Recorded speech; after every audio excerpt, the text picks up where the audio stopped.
प्यारे बच्चों, कैसे हैं आप लोग। आशा करते हैं कि आप लोग अच्छे होंगे, स्वस्थ होंगे और आप लोगों की तैयारी बेहतर चल रही होगी। तो आज के इस वीडियो में जो आपका यूपी पुलिस कांस्टेबल का एग्ज़ाम होने वाला है 23 अगस्त से 31 अगस्त, उसी के जनरल हिंदी के टॉप मोस्ट इम्पॉर्टेंट क्वेश्चंस को यहाँ पर डिस्कस करने वाले हैं।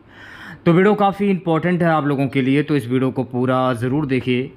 वीडियो अच्छा लगे तो प्लीज़ वीडियो को लाइक और शेयर ज़रूर करें, और जो भी हमारे नए बच्चे हैं, जिन बच्चों ने चैनल को सब्सक्राइब नहीं किया है, तो प्लीज़ चैनल को सब्सक्राइब, नोटिफिकेशन बेल ऑन करना ना भूलें।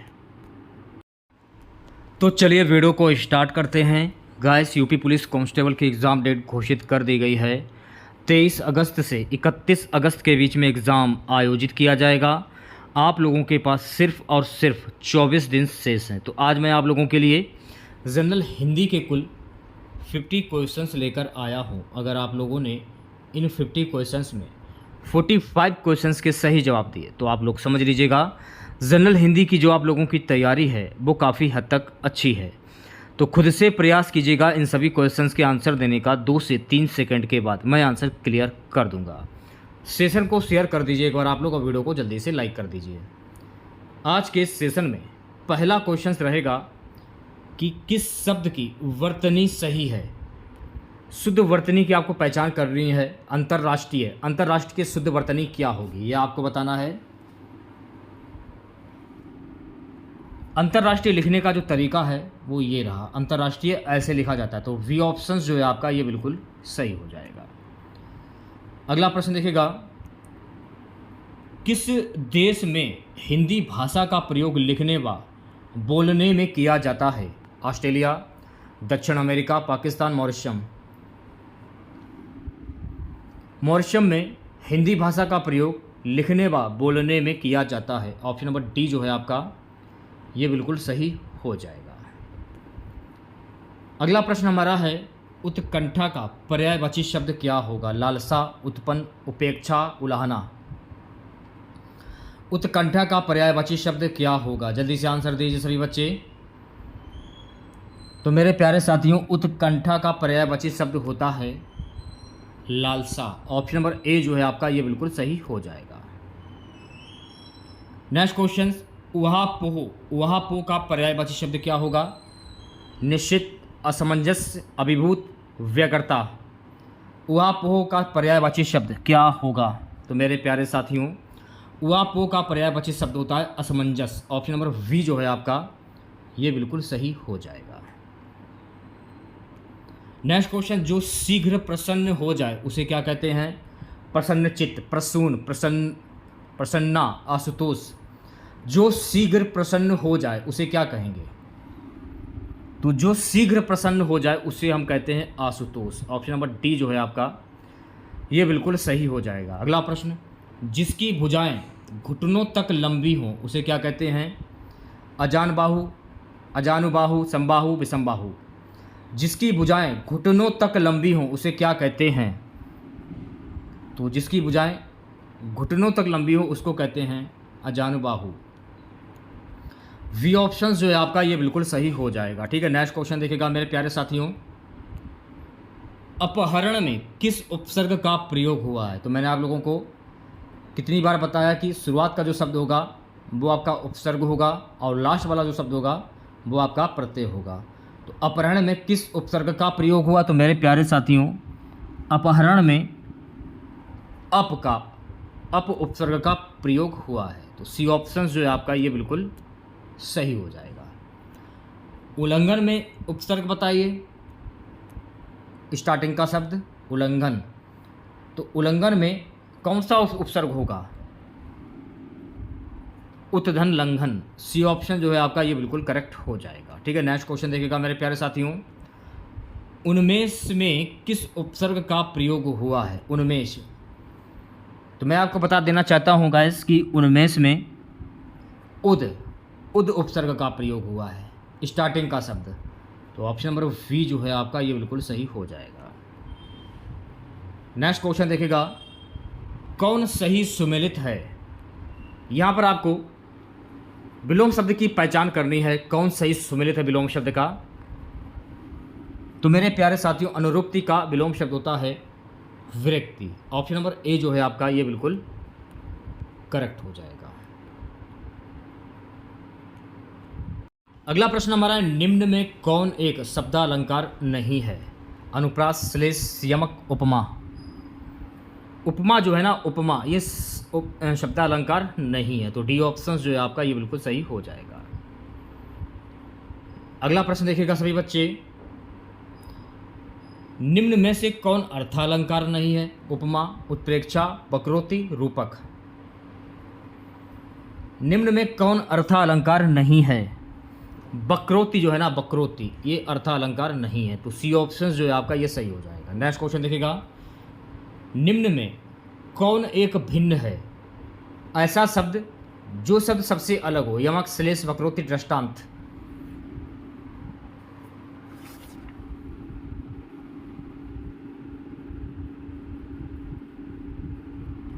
जल्दी से आंसर दिए सभी बच्चे। निम्न में कौन एक भिन्न है? तो यहाँ पर आपको भिन्न वाले शब्द की पहचान करनी है। दृष्टांत जो है ना, ये आपका भिन्न शब्द हो जाएगा। चलिए बढ़ते हैं नेक्स्ट क्वेश्चंस की ओर। नेक्स्ट क्वेश्चन देखिएगा सभी बच्चे, निम्न में कौन मात्रिक छंद का उदाहरण है? कवित, बैरवे, शवैया, मालिनी। मैं आपको बता देना चाहता हूं कि मात्रिक छंद में केवल मात्राओं की व्यवस्था होती है। इनमें चौपाई, रोला, दोहा, सोढ़ा आदि मुख्य हैं। अगला प्रश्न है हमारा, निम्न में कौन सा वार्णिक छंद है? कुंडलिया, उलाला, मंदाक्रांता, गीतिका। निम्न में कौन सा वार्णिक छंद है? आपको ध्यान में रखना है कि जिस छंद रचना में प्रत्येक चरण में 26 से अधिक वर्ण होते हैं उसे वार्णिक छंद कहा जाता है। यह आपको ध्यान में रखना है। और इसमें पूछा क्या जा रहा है कि निम्न में कौन सा वार्णिक छंद है? मंदाक्रांता जो है ना, ये वार्णिक छंद हो जाएगा, तो सी ऑप्शन जो है आपका ये सही हो जाएगा। नेक्स्ट क्वेश्चन देखिएगा मेरे प्यारे साथियों, शांत रस का स्थायी भाव क्या होगा? शोक, वत्सलता, निर्वेद, विस्मय। जल्दी से आंसर दीजिए सभी बच्चे। शांत रस का स्थायी भाव होता है निर्वेद। शोक का स्थायी भाव क्या होता है? करुण। विस्मय का स्थायी भाव क्या होता है?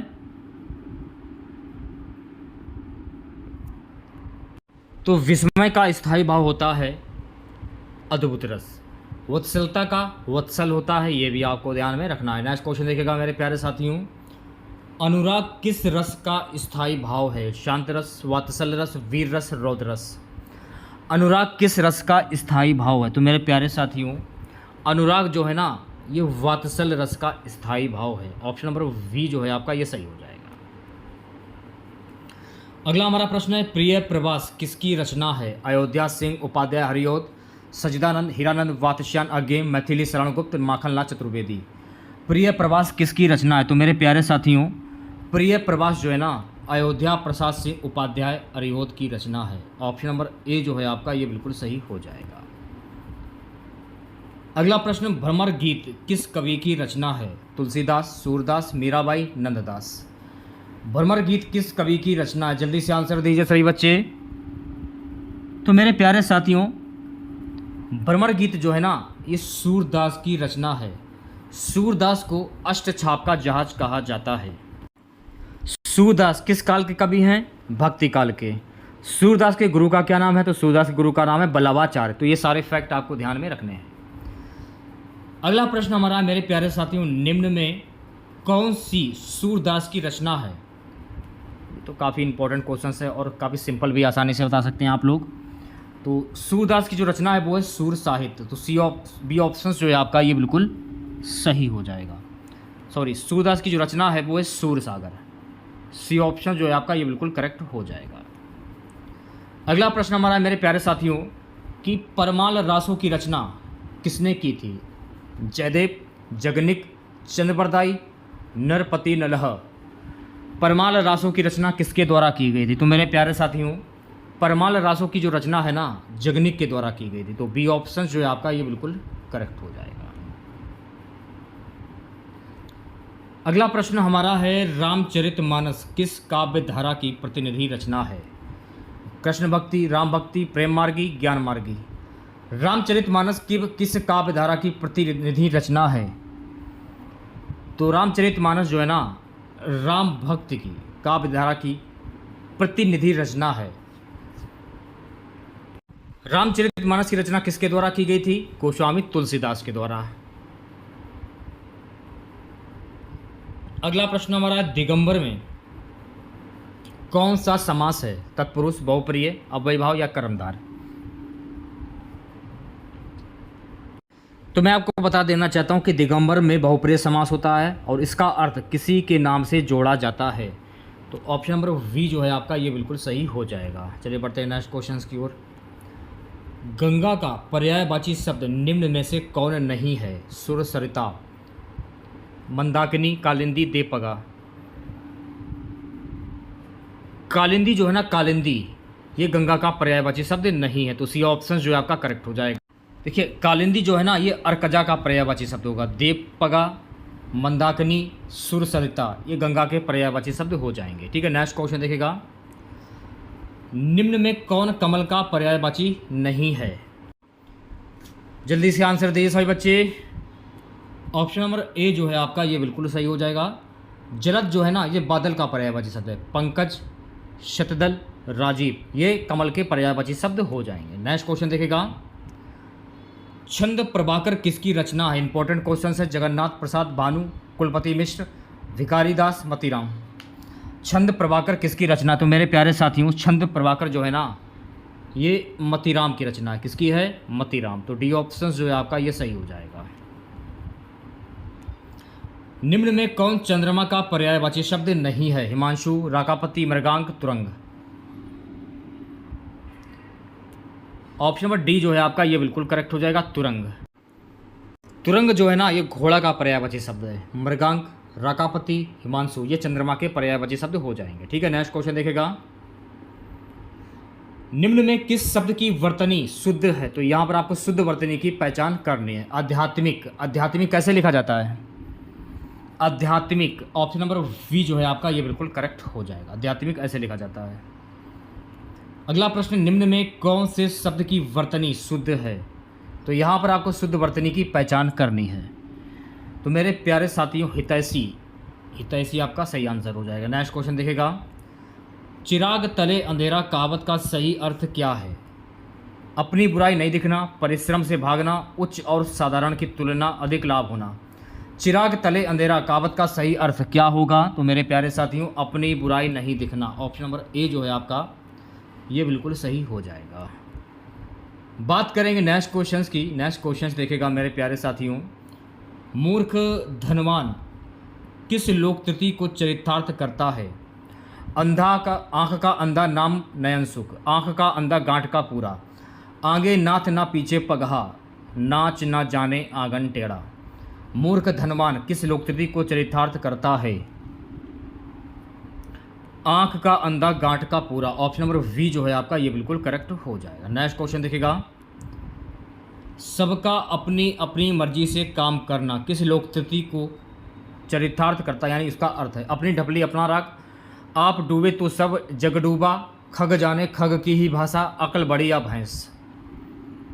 अपनी ढपली अपना राग। ऑप्शन नंबर ए जो है आपका, ये बिल्कुल करेक्ट हो जाएगा। ठीक है, नेक्स्ट क्वेश्चन देखिएगा। निम्न में से कौन सुमेलित नहीं है? स्वर्ण, सोना ये सुमेलित नहीं है, तो सी ऑप्शन जो है आपका, ये करेक्ट हो जाएगा। निर्देश प्रश्न संख्या 84 और 85 निम्नलिखित प्रत्येक वाक्य के नीचे 4 विकल्प दिए गए, उनमें एक विकल्प उक्त वाक्य का शुद्ध रूप है, उसका चयन करना है। अपने हाथ से स्वयं काम करो, इसका शुद्ध शब्द क्या होगा? तो मेरे प्यारे साथियों, इसका शुद्ध शब्द होता है अपना काम स्वयं करो। ऑप्शन नंबर ए जो है आपका, ये बिल्कुल सही हो जाएगा। ठीक है, नेक्स्ट क्वेश्चन देखेगा। हमारे नाक में दम हो गई है, इसका शुद्ध शब्द क्या होगा? हमारी नाक में दम हो गई है, ये इसका शुद्ध शब्द हो जाएगा। तो ऑप्शन नंबर ए जो है आपका, ये बिल्कुल करेक्ट हो जाएगा। नेक्स्ट क्वेश्चन देखेगा मेरे प्यारे साथियों। दो टूक कहना किस मुहावरे का अर्थ है? स्पष्ट करना, झगड़ा करना, टुकड़े करना, कविता लिखना। दो टूक कहना किस मुहावरे का अर्थ है? तो मेरे प्यारे साथियों, दो टूक कहना यानी कि स्पष्ट करना। ऑप्शन नंबर ए जो है आपका करेक्ट हो जाएगा। निम्नलिखित में से कौन सा शब्द शुद्ध है? यहाँ पर आपको शुद्ध शब्द की पहचान करनी है। परिमाण, परिमाण ये आपका शुद्ध शब्द हो जाएगा, तो सी ऑप्शन जो है आपका करेक्ट हो जाएगा। ठीक है, नेक्स्ट क्वेश्चन देखिएगा। जिसकी चिंता ना की जा सके के लिए एक शब्द क्या होगा? औचित्य, चिंतनशील, चिंतामणि, चैतन्य। जिसकी चिंता ना की जा सके के लिए एक शब्द क्या होगा? औचित्य।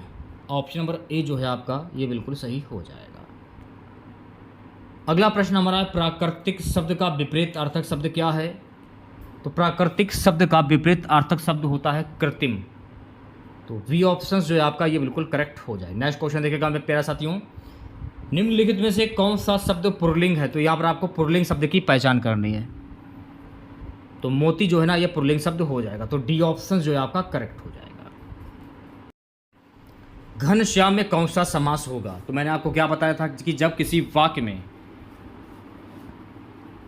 किसी प्रसिद्ध व्यक्ति या भगवान के नाम आ जाए वहाँ पर आपका बहुप्रिय समास होता है। तो घनश्याम, घनश्याम के नाम से किसे जाना जाता है? भगवान कृष्ण को जाना जाता है।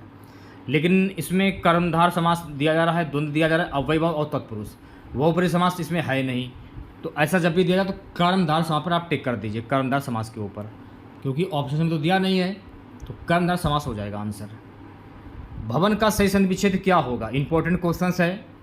भवन का सही संधि विच्छेद क्या होगा? भवन का सही संधि विच्छेद होता है भोधन अन।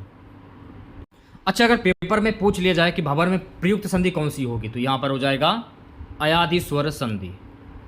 अगला हमारा प्रश्न है गाइस, निम्न में कौन पुत्री का पर्यायवाची शब्द नहीं है? नंदिनी, दुहिता, तनुजा, दारा। दारा जो है ना, दारा ये पुत्री का पर्यायवाची शब्द नहीं है, तो डी ऑप्शन जो है आपका करेक्ट हो। तो दारा जो है ना, आप ये भी कर सकते हैं, पत्नी का भी पर्यायवाची शब्द हो सकता है, गृहिणी का भी हो सकता है और बीवी का भी हो सकता है। लेकिन ये पुत्री का पर्यायवाची शब्द नहीं है, ये बीवी का हो सकता है, पत्नी का हो सकता है, अर्धांगिनी का हो सकता है। और नंदिनी हुआ, दुहिता हुआ, तनुजा हुआ, ये सभी शब्द पुत्री के पर्यायवाची शब्द हैं। अगला प्रश्न देखिएगा मेरे प्यारे साथियों। जब कोई बोली या भाषा व्याकरण ढांचे में ढलकर व्यवस्थित रूप ग्रहण कर लेती है उसे क्या कहते हैं? क्षेत्रीय भाषा, परिनिष्ठित भाषा, राजभाषा, राष्ट्रभाषा। इसे हम कहते हैं परिनिष्ठित भाषा। ऑप्शन नंबर वी जो है आपका करेक्ट हो जाएगा। नेक्स्ट क्वेश्चन देखेगा, इनमें से कौन पूर्वी हिंदी की बोली नहीं है? अवधी, कन्नौजी, बघेली, छत्तीसगढ़ी। कन्नौजी जो है ना ये पूर्वी हिंदी की बोली नहीं है, तो वी ऑप्शन जो है आपका करेक्ट हो जाएगा। नेक्स्ट क्वेश्चन देखेगा, मोहन उठकर बाहर जाओ, फूल ले आओ, इस वाक्य में बाहर किस प्रकार का शब्द है? संज्ञा, विशेषण, अव्यय, क्रिया विशेषण। अव्यय। ऑप्शन नंबर सी जो है आपका ये बिल्कुल करेक्ट हो जाएगा। ठीक है, नेक्स्ट क्वेश्चन देखेगा, धरित्री का तद्भव शब्द क्या होगा? जब किसी जो शब्द हिंदी भाषा से निकले हों वो तद्भव शब्द कहलाते हैं। ठीक है, तो इसमें धरित्री का तद्भव शब्द क्या होगा? हिंदी भाषा का शब्द धरती। धरती का तद्भव शब्द क्या होता है? धरती। ऑप्शन नंबर ए जो है आपका ये बिल्कुल सही हो जाएगा। धरती जो है ये हिंदी भाषा का शब्द है। निम्नलिखित में से कौन सा शब्द संज्ञा का उदाहरण नहीं है? शिक्षक, सोना, अच्छा, किताब। अच्छा, ऑप्शन नंबर सी करेक्ट हो जाएगा। अगला प्रश्न हमारा, तुलनात्मक विशेषण की दृष्टि से कौन उत्तमावस्था में नहीं है? शीतलतम। ऑप्शन नंबर डी जो है आपका ये सही हो जाएगा। छोटा ऊ का उच्चारण स्थान, कंठ, तालु, ओष्ठ, दंतस्थ।